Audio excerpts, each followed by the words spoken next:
Hi, boys. So I've been on the phone. Here's TJ. Good morning, TJ. Hi, buddy. Hi, buddy. I've already seen you a couple times this morning. I've been on the phone with the specialist in Columbia. Well, their office anyway, because I have a specialist on their way out. The only problem is it's about a 2 hour, 2.5, whatever, distance from here to there. But I know that he, easy. It's okay, baby. It's okay. I know that he can't make the trip. So I'm paying them to come here. It's all right, baby. It's all right. It's all right. It's not any improvement with his shoulder. It's still very swollen and it feels really warm this morning. It wasn't really feeling warm at all over the weekend, but it is now. At this point, I'm just like, I don't care what it's going to cost me. I just want him fixed. I don't want him like this. I don't have the heart to put him to sleep. Y'all just don't understand how much time, effort, money, blood, sweat, and tears I have put into this horse. I know, buddy. I know. He hasn't lost his appetite, which is a good thing. I try to stand back whenever he tries to walk because he does have a great potential of falling down. I had him all brushed off once this morning. But he's still eating, and that's a good sign. When they stop eating and drinking, that's when the real problem comes in. But he is still eating and drinking. But yeah, at this point, I just kind of made the decision, like, I'm not worried about how much money it's going to take. I just really want him. I really want him better, and I want him fixed. I don't care if I can't ever put a saddle on his back again. I don't care if I can't ever take him on a trail ride again. I just want him to live. I just want him to live. We have fought so hard to keep him alive. When I first got him, he was a rescue. And when they unloaded him off the trailer and brought him to me, actually, they didn't even bring him to me first. He was at another property because he couldn't make the distance. And they had to unload him at Gerald's. And I kept him there until he was strong enough to be moved. You don't know how many days and nights in the cold winter I laid on the ground next to this horse and fed him. He knew he was dying. He knew he was dying when I got him. And he knows that he and I worked very hard to keep him alive. I took him from a bag of bones that could hardly stand up and walk to this.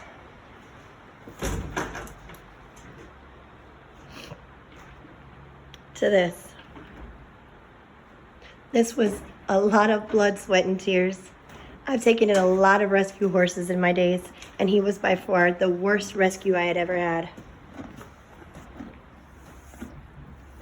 He was worse off than the mare that I had to bottle feed when she was only 9 months old and I got her. Chance was by far the worst. He was sick. He was dying. He was malnourished. He had no trust for people whatsoever. And now, before this happened to him, this horse would follow me anywhere. He would walk right behind me with his head on my shoulder. And now this happens. And I just can't bear the thought of putting him to sleep. Because I know when he looks at me, when he sees me, he's there in his head. He's all there in his mind. And I just can't do it to him. So we're waiting on a specialist. I need some positive words. I need some positive answers. And don't get me wrong, I love all of my horses. I have some amazing horses. I truly do. But my bond with Chance is much greater because of what we've been through together.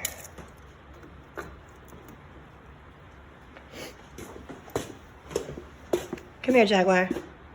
Come here. Are you still mad at me? I made him mad earlier. Come here, Jag. Why are you all wet? I know it's raining outside, but you haven't even been out there. Is there a leak in the roof?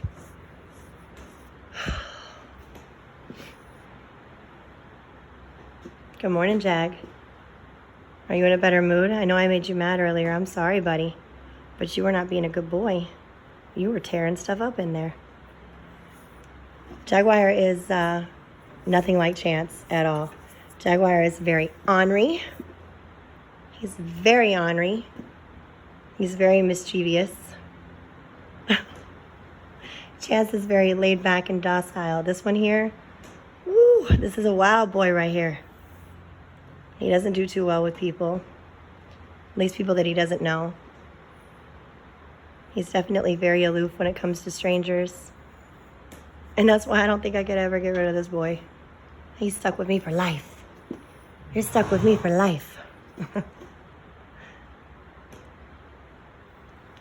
He just doesn't do too well with strange people.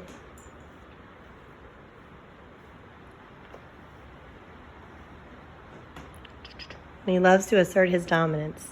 And he's huge. I wish that, like, you could get the full effect of how big he is for being 2 years old. He's a humongous 2-year-old. He'll be 3 in a couple of months. Chance will be 4 in the summer. What? You want to say something? You want to say something? You want to say hello?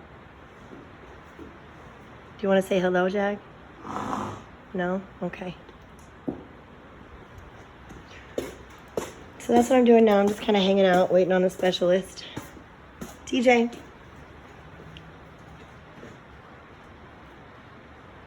TJ is older. You got Chance, who's almost 4, and Jaguar, who's almost 3. And TJ is 17, I think. Yeah, he's coming close to 8. Yeah, he's almost 18, actually. TJ's about almost 18 years old. He's an older boy. But TJ and Jaguar are usually kept inside of this barn. Chance has a pen outside, but he can't be out there right now, so.